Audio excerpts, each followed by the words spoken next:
The formation of positive ion. Wonderful. So you can see the screen, my dear students. Let's start the yesterday points revision.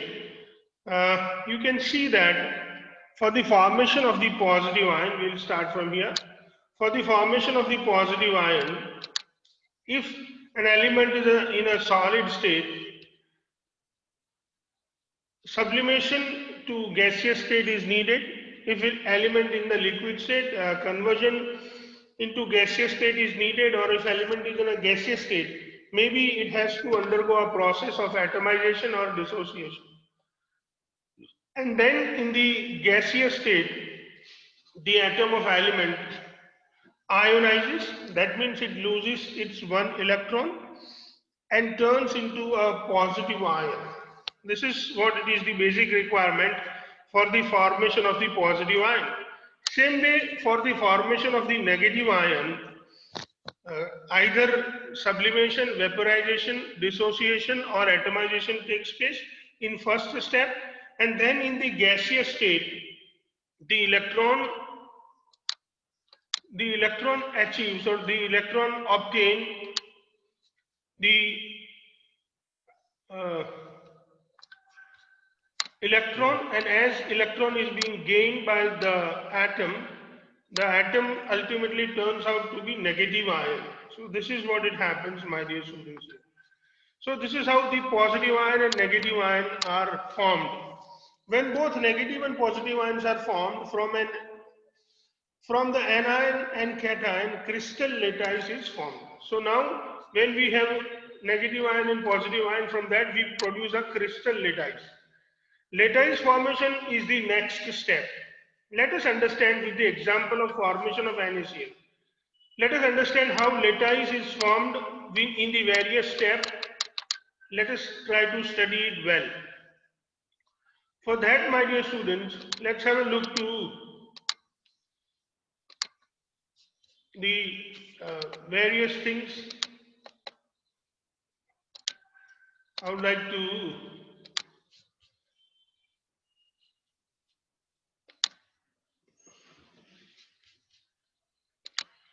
so when it comes to the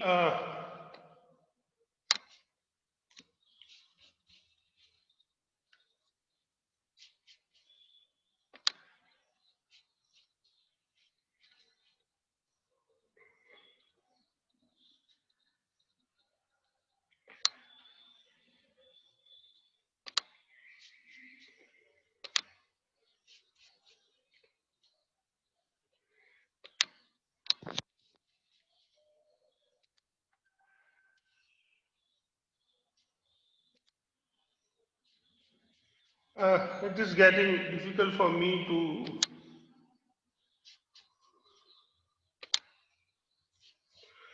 Okay, dear students, so let us understand it stepwise. Let us have a look to it. You can see here, my dear students, that we want to understand the various steps. To understand the various steps,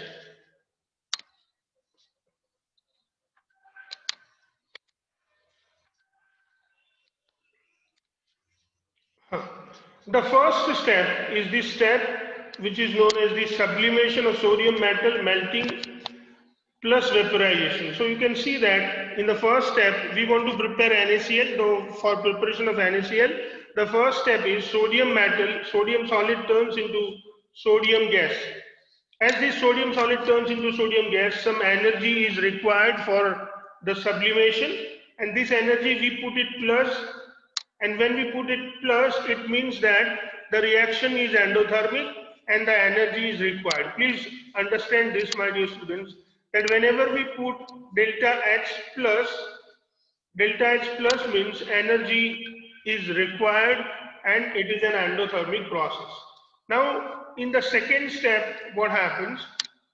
In the second step, there is a ionization of gaseous sodium atom. So sodium atom reacts with sodium plus and one electron. Again here, the value of delta H is positive. So for this process, removal of one electron, energy is needed, and that is why the reaction is endothermic in nature. Now, the third step.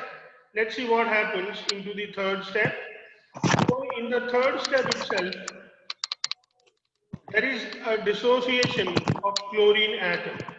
So, you know, chlorine molecule Cl2 gas turns into 2Cl gas, and the total energy, again, energy is positive here. That means the energy is required in this case.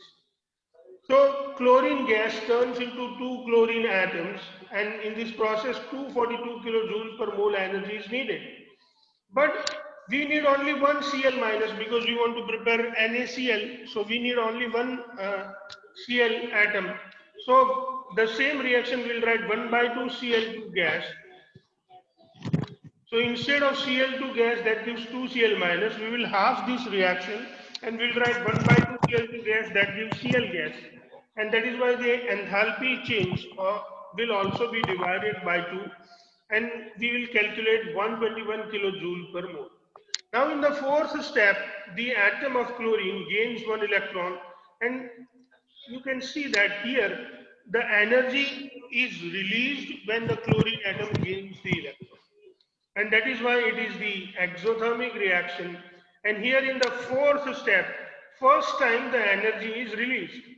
And then, you know, in the fifth step, my dear students, there is a formation of lattice. So lattice is formed. Now what happens when the lattice is formed? These Na plus ions and Cl minus ions, these Na plus ions and Cl minus ions, they react, they get attracted with each other, and a lattice is formed. And you can see here that the energy, instead of here, the energy is released. So the delta H sign is negative, and as the energy is released in this form, you can see that this is the lattice of NaCl that has been formed, and this is how the crystal lattice for solid NaCl is formed. When anions and cations are arranged in the three-dimensional orderly manner, please remember, when anions and cations are arranged in the three-dimensional orderly manner in the same way throughout the ionic solid, such arrangement is called crystal lattice. So, my dear students, this is what happens when a complete, like 1 mole of Na plus and Cl minus are arranged in the crystal lattice form. This is what it is, the structure of rock salt or NaCl structure, where you can see the blue dots represent Cl minus and the green dots represent Na plus. This is the three-dimensional arrangement of NaCl or rock salt, and this is how the crystal lattice is formed. You can look at this. I have written here kilojoule per mole. This is what it is written here, that this energy is kilojoule per mole. That means 1 mole of NaCl when it is formed. Remember, when 1 mole of NaCl is formed, 788 kilojoule energy is being released. The energy, whatever we have written it all for per mole energy. So this is what it is all we have studied for 1 mole.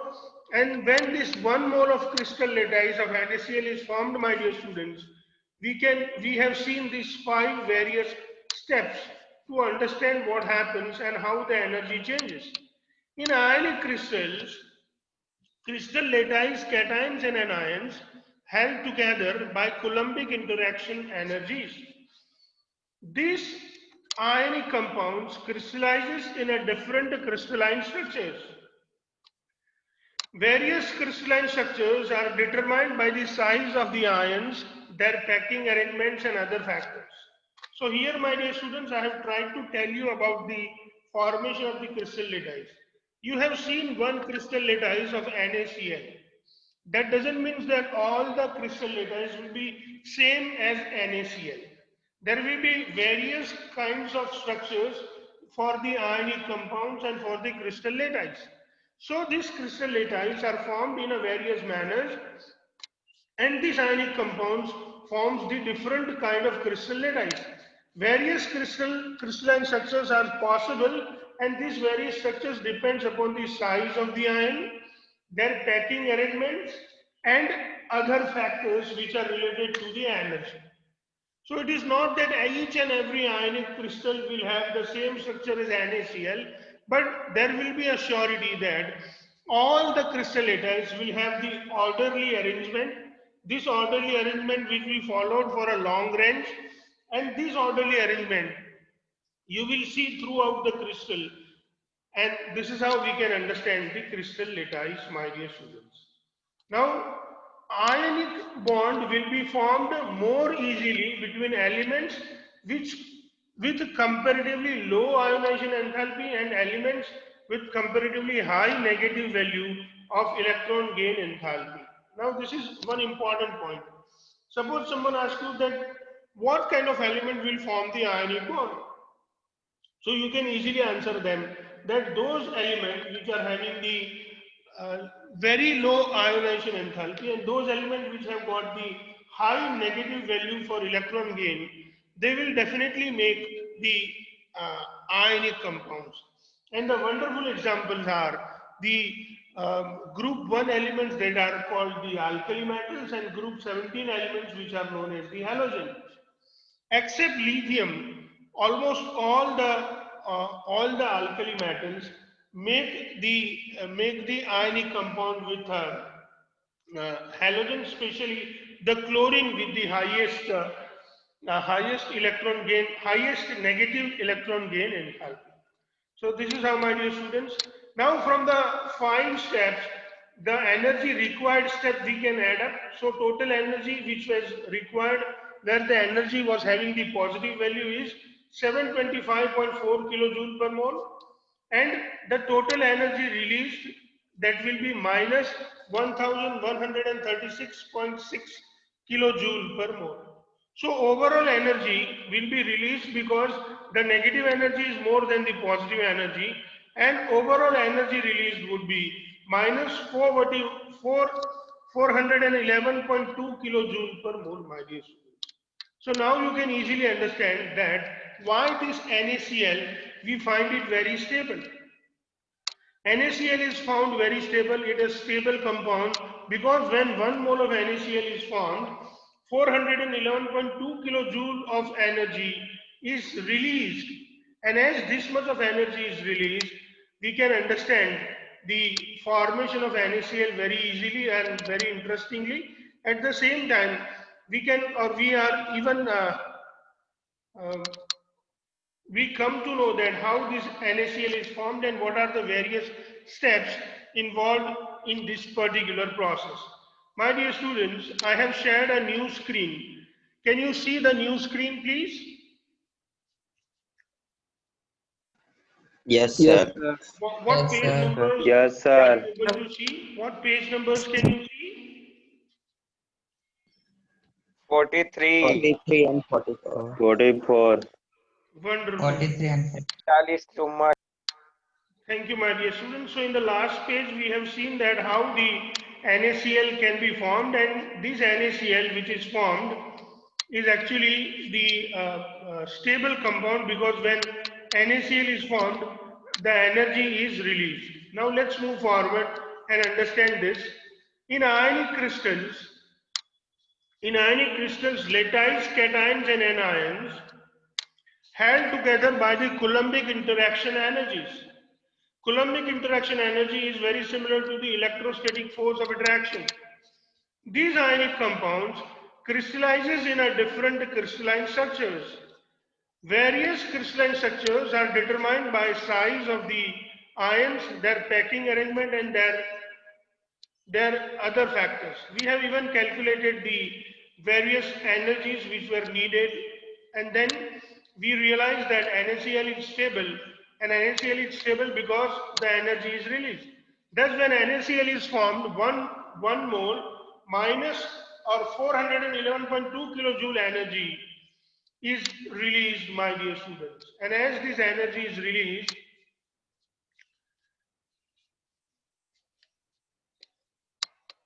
when NaCl is found, 411.2 kilojoule per mole energy is released, and thus ionic compounds are stable. Stability is mostly due to lattice formation where energy is released. not simply because of achieving the octet by the ions. So here you can come to know that we have studied something more about the ionic compounds. The ionic compounds are stable, but they are not just stable because the ions have achieved the octet. Definitely they have achieved the octet, and achieving octet is even important, but they are stable not only because of the achieving the octet. The another factor which is added for their stability is the factor that when two ions combines with each other, some energy is released. And this energy, my dear student, is known as the lattice energy or lattice enthalpy. And due to release of this energy, the ion become more and more stable. So now let us study about the lattice enthalpy. The lattice enthalpy of an ionic solid is defined as the energy required to completely separate 1 mole of solid ionic compound into gaseous constituents ions. Now let me explain this to you once again. The lattice enthalpy of an ionic solid is defined as the energy required to completely separate 1 mole of solid ionic compound into gaseous constituent ions. My dear students, before a few minutes, I have shown you the crystals or the picture of the crystal of NaCl. This picture of the crystal of NaCl was having green dots for Cl and red dots for Na+, and these ions were arranged 1 mole of ions, and there was a crystal lattice. This was the solid crystalline structure of NaCl. Now you start melting this solid, you melt it, then you turn it into the gaseous state. Then in gaseous state, we start, these ions are separated. And when these ions are separated in the gaseous state, the energy required is called lattice enthalpy. Let's once again look at the definition. The lattice enthalpy of an ionic solid, my dear student,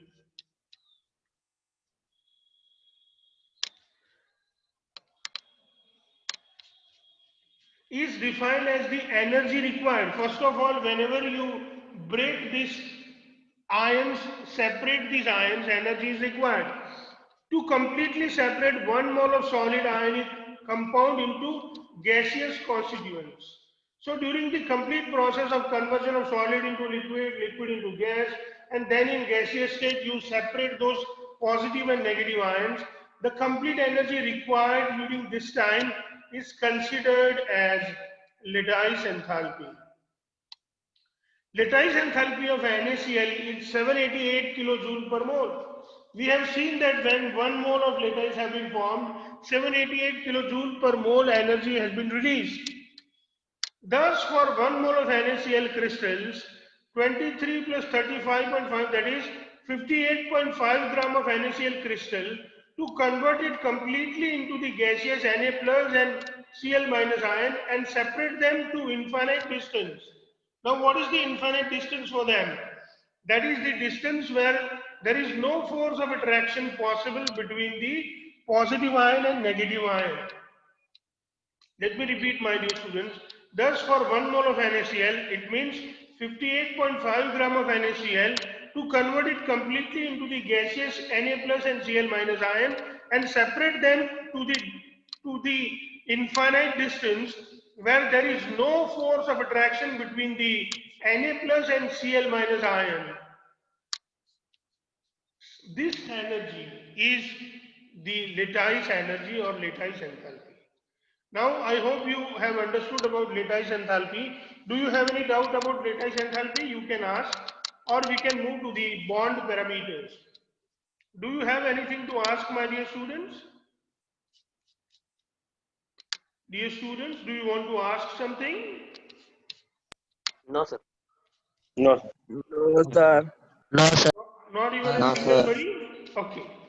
Okay, then let's move to the next point, which is known as the bond parameters. Parameters are something that we use to describe it. So how do we describe bonds? First, we should study about the bond length. Bond length is defined as the equilibrium distance between the two nuclei of two bonded atoms in a molecule. So bond length is the distance between the distance between the nuclei of two bonded atoms in a molecule. Bond length are measured by the following techniques. Either it can be measured by spectroscopy or X-ray diffraction or electron diffraction. Each atom of bonded pair contribute to the bond length. Now, suppose we have a covalent bond formed between A and B atom, then there will be some overlap. With the black, we have shown the core electrons, and with the red and blue, we have shown the valence electrons, which are used for the valency. And here you can see that there is a distance between uh, the nuclei of atom A and atom B. This distance is represented this is what you call the distance between the nuclei of atom A and atom B. The bond length in a covalent molecule AB is R. What is R? R is your sum of RA plus RB. So the sum of RA plus RB, which represents this length, is known as the bond length for AB. This R is the bond length, RA is the covalent radii for atom A, and RB is the covalent radii for atom B. This is what we have already studied, my dear students, so we will not go in details. Same way, in case of the covalent bond, contribution from each atom is called the covalent radius of the atom. The covalent radius is measured approximately as the radius of an atom's core, which is in contact with the core of an adjacent atom in a bonded situation. You can see in the figure, my dear students, that we have shown the core with the blue with the black circle, and with the blue and the red we have shown the valence electrons. So this is how, my dear students, you understand the covalent radii.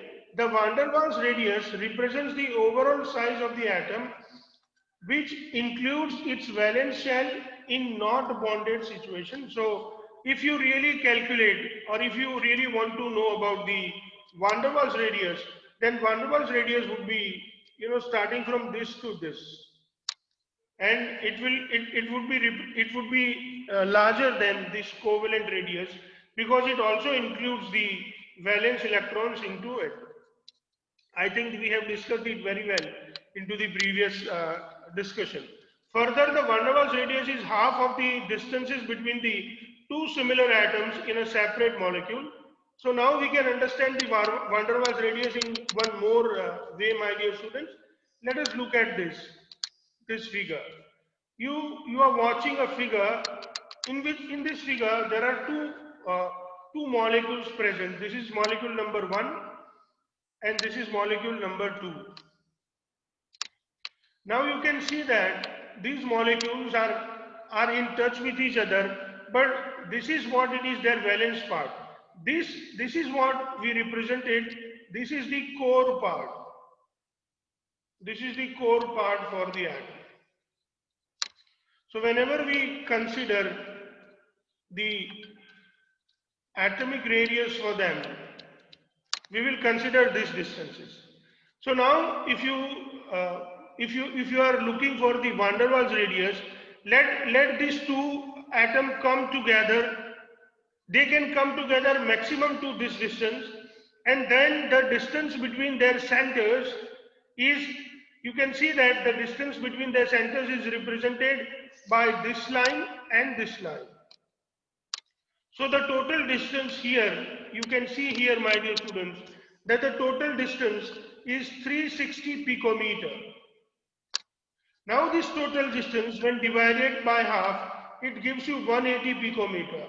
And this 180 picometer is the van der Waals radius for the particular atom.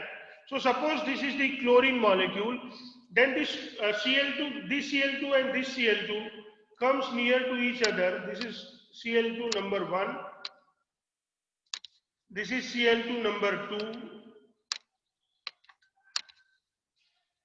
And this Cl2, they in space maximum come to the distance of 360 picometer. That nucleus have the maximum distance of 360 picometer, and then you divide this distance with 180 picometer, so you get the van der Waals radius. But when it comes to the covalent radius, the distance between the two center of the chlorine atom is taken into the consideration. So this is the total distance I am talking about. This total distance, my dear students, is 198 picometer, which do not involve the valence electron. It involves only the core electron. And then when this distance is divided by 2, we get the covalent radii. And this covalent radii is 99 picometer. Remember, my dear students, I am expressing this. You know, this blue shading and the red shading represents the valence electrons, whereas these two black circles which are touching each other, they represent their core electron cloud. And this is how this portion, which is blank, is represented with the blue or red portion, and this is what it is representing, the uh, core radius. And this is how we can see that the distance between, or half the distance between the two molecule in a two molecule in a space, the minimum distance possible between the two molecule in a space or in a gas is considered as the van der Waals radius. Covalent radii of chlorine is 99 picometer, while the van der Waals radii of chlorine is 180 picometer, my dear students. The average bond enthalpy, the average bond length for some bonds and the average bond length for some single and double bond are given, my dear students. Same way I have for you the various other tables where we are given the bond length into the picometer, and then we have here the covalent radii in picometer. You can easily understand that this covalent radii would be most probably the half of this covalent bond length if the diatomic molecule is present. This 1, 2 and 3, these 1, 2 and 3 are the numbers which represents the first, second and third, or single bond, double bond and triple bond in case of these elements. So the representation 1, 2, 3 represents the single bond, the double bond between carbon and the triple bond between carbon. I hope, my dear students, don't forget to uh, uh, study these values. They'll make you understand the concept better. And still, if you find any doubt, you can ask me. Now we'll move to the next parameter, which is known as the bond enthalpy. So let us understand what is bond enthalpy. Bond enthalpy is defined as the amount of energy required to break 1 mole of bonds of a particular type between two atoms in a gaseous state. Remember that bonds are broken and they has to be broken in the gaseous state, and when the bonds are broken in the gaseous state, at that time the amount of energy required, this energy we call it bond enthalpy. So first of all, bond enthalpy is the energy which is always required. This is the first thing. Second thing, it should be done, or the process must be done into the gaseous state. These are the things that you need to keep in your mind when you are thinking of the bond enthalpy. The unit of bond enthalpy is kilojoule per mole. For example, the HS bond enthalpy in hydrogen molecule is 435.8 kilojoule per mole. What does it mean? What is the meaning of this sentence? That hydrogen gas, when it turns to two hydrogen atoms, the energy which is required is 435.8 kilojoule per mole. That means for 1 mole of hydrogen, to break it into the 2 mole of hydrogen atom, the total energy needed is 435.8 kilojoule per mole. Similarly, the bond enthalpy for molecule containing multiple bonds, for example O2 and N2, will be as under. You can see, my dear students, that we can even calculate the bond enthalpy for the multiple bonds, like if you have the double bond or if we have the triple bonds even. So you can see that oxygen, when it turns into oxygen atom, 4